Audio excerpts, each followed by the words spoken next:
Okay, thank you for the question. So the agreement has just actually been finalized within the last month. It has been in process for the better part of 12 months now. As you know, this is the first vessel to be repaired under this agreement, but we previously had 2 vessels in Mars and Trubro for this agreement. As to the number of vessels that will use this agreement over the course of the year, I'm not actually able to say right now how many would be. The purpose of this agreement is actually to allow Mars and Trubro expedited response to requests for proposals from the United States Navy for mid-voyage repair. And it's important to remember that these are not planned repairs, this is not a planned availability, so we won't schedule these in advance. I believe that this particular one was concluded less than 3 weeks ago in terms of proposal to agreement. And that's like one of the primary reasons that we have a master shipyard repair agreement is a pre-certification of a shipyard like Larsen Trubro to perform excellent services so that they can bid on these when they become available. Excuse me, we request journalists to introduce themselves and the media outlet before they ask their question. Thank you.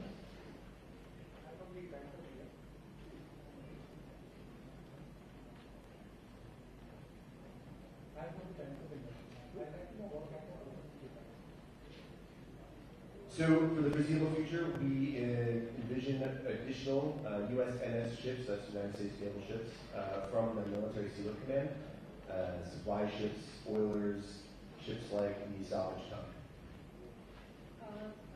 Puthiya Thalaimurai TV. Can you tell us what kind of repairs are going to be done on this ship? I actually am, sorry, I'm actually not qualified to speak on the specific repairs done. These are upkeep, paint, corrosion maintenance. It would either the shipyard or the captain of the Asal would have to speak more specifically. Sure. So right now she's on the mid-voyage repair, and she's like, yeah, am I audible? Yeah. So, and the vessel will be back in November for a longer repair. That's a 90-day repair. So, I mean, these are ships that, require regular maintenance of the equipment, of the hull and so on. So, and as required, these would be carried out. Hello, Siddharth here from Beyond. I'd like to know what is the possibility under NSI of combat ships or warships undergoing repair? So at the moment, there are no plans for combat ships, for USS vessels, to use the facility. That is possible in the future. The MSRA does allow for USS vessels under the contract. There are also reports that US is scouting for shipyards in Mumbai and go on the western seaboard to ensure that there is capability to repair ships on both seaboards. So, comments on this. So all I can say at this point is that the United States government is very interested in work with India, and there are a number of very qualified shipyards in India that we could use. So it's possible in the future to see vessels utilizing similar agreements at other ports. And this vessel is nearly 40 years old. And so, this vessel is nearly 40 years old. It's on the verge of decommissioning like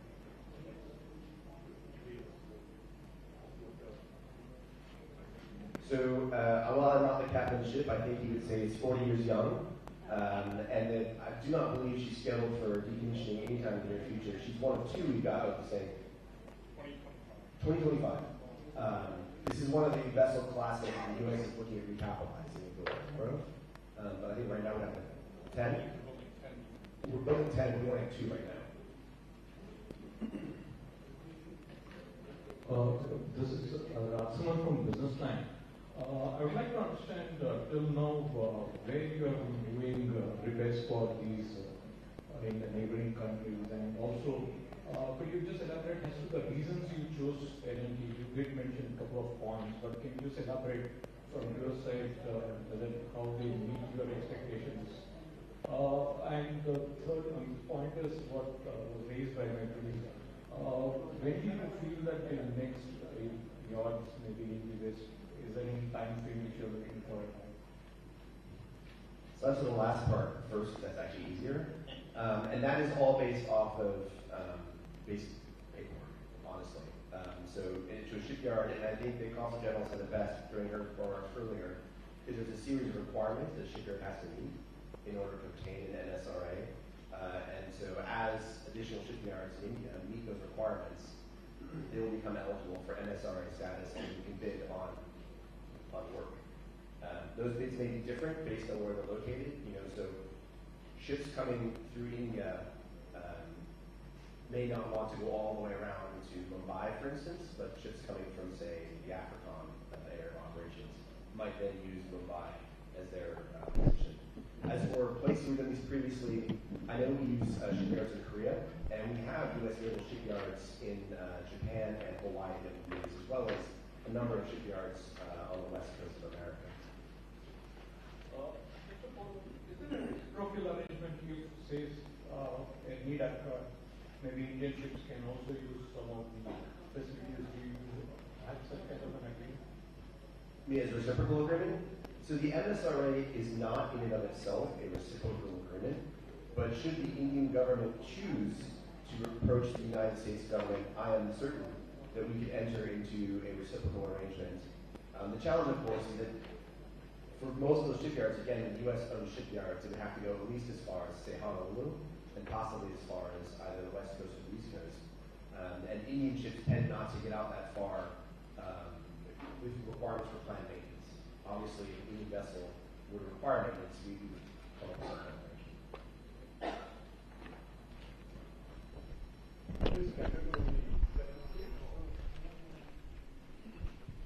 So the Master Shipyard Repair Agreement is currently in effect, was signed between 7th Fleet and Larsen & Toubro. Which is not to say that, say, 5th Fleet could not arrange something for ships coming from the Central Command area of operations, in this case, to say Mumbai or Delhi. They will come here. So again, currently the MSRA is between 7th Fleet and Larsen & Toubro. And so all of the requests for proposals come from 7th Fleet. It could be 5th Fleet, it could be 7th Fleet. So India is right up on the edge of the dividing line between the Pacific Command and the Central Command.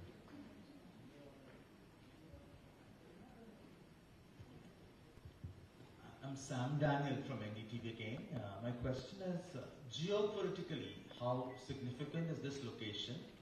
Number two, amid intense speculation that this could be the beginning for perhaps a US base on the Bay of Bengal in the long term. So I'll take the second one first. This is emphatically not the first step towards a base in India or in any Indian territory anywhere. Now, geopolitically, I'm just going to say that this particular location is a good spot for vessels that are transiting through the Bay of Bengal and that are operating on this part of the Indo-Pacific Command. Obviously, Chennai is a very important city, and I'm not going to go into the details on that. But in terms of for our use, the Larsen & Toubro facility meets a number of requirements, not least of which is quality of service, right? And that is the large part of this. But obviously, vessels that are operating, say, in the Sea of Japan or something like that, wouldn't necessarily want to transit all the way over to India. So its position on the planet does matter a little bit. But again, the MSRA, as Consul General laid out in her remarks, is really more about ability of the shipyard and quality of service.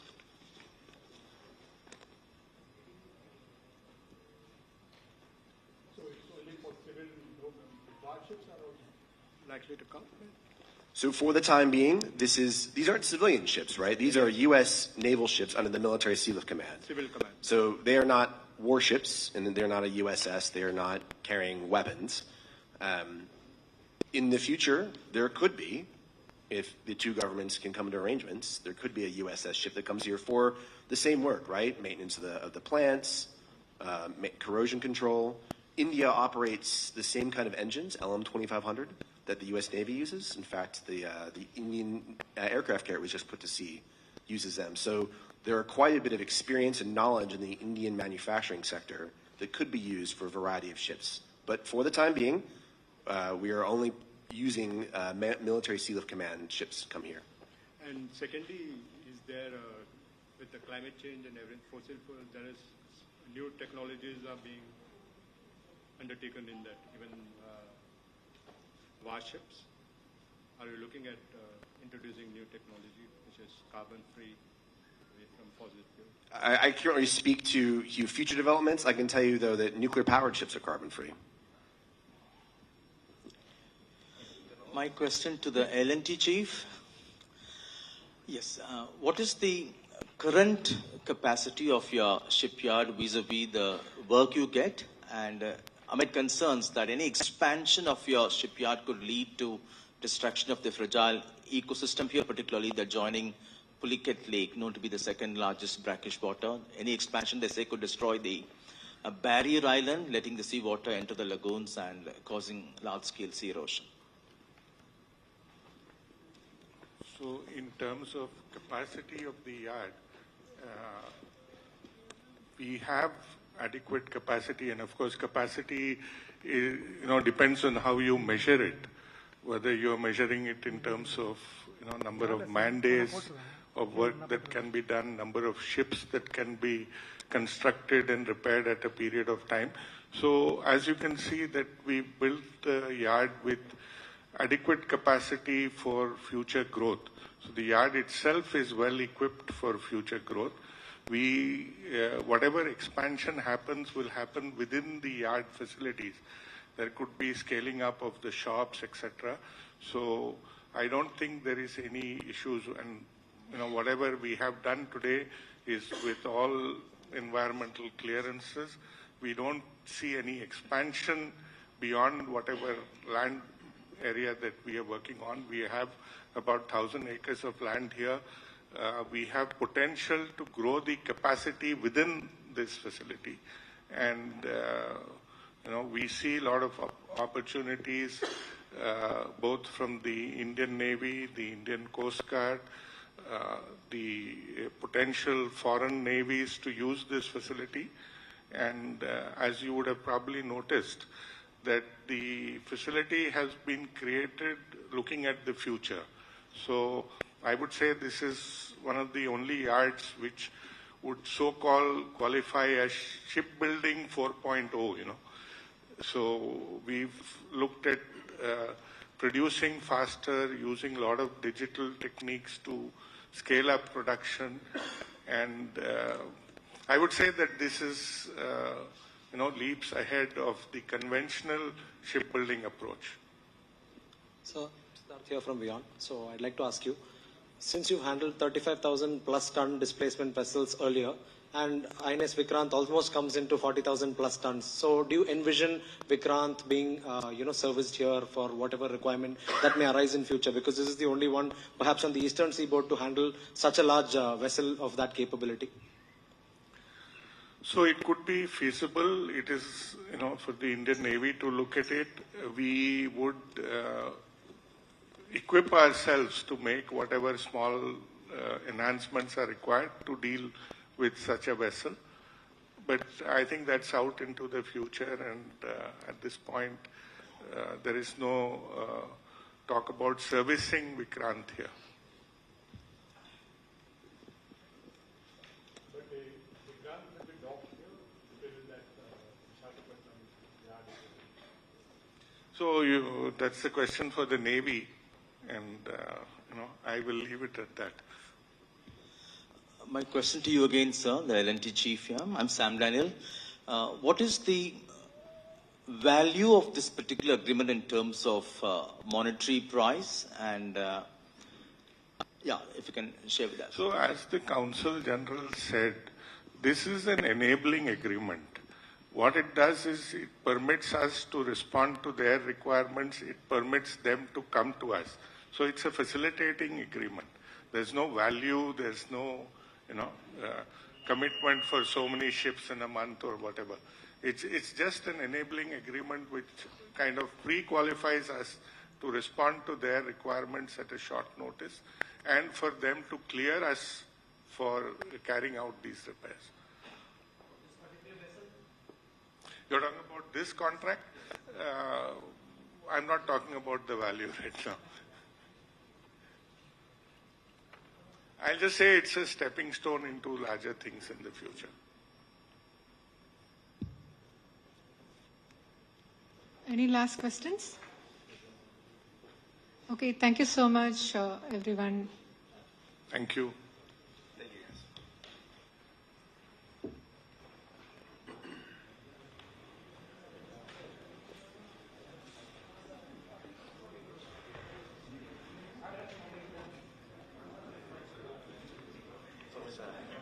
Hello.